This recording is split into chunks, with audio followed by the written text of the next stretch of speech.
आज मंत्रालयात फडणवीसांसोबत बच्चू कडूंची बैठक होणार आहे। कर्जमाफीची मागणी पूर्ण होईपर्यंत आंदोलन सुरूच राहणार आणि तोडगा न निघाल्यास 31 तारखेला रेल रोको करणार असा इशारा कडूंनी दिलाय।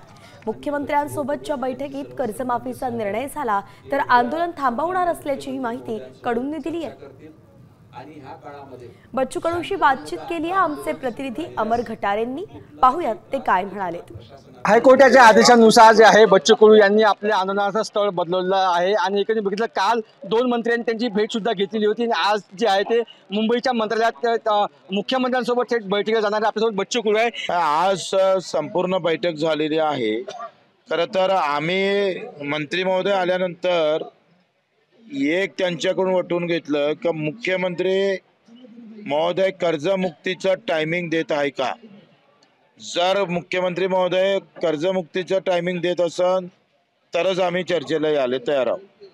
तिकडून आम्हाला निरोप आला का मुख्यमंत्री महोदय चर्चेमध्ये टायमिंग द्यासाठी तयार झाले, त्याच्यामुळं आता आम्ही त्या चर्चेला जाणार आहोत। इतरही मुद्द्याची चर्चा होणार आहे आणि मग 4 ते 5 तास आम्ही थोडे आंदोलनापासून दूर जाऊ।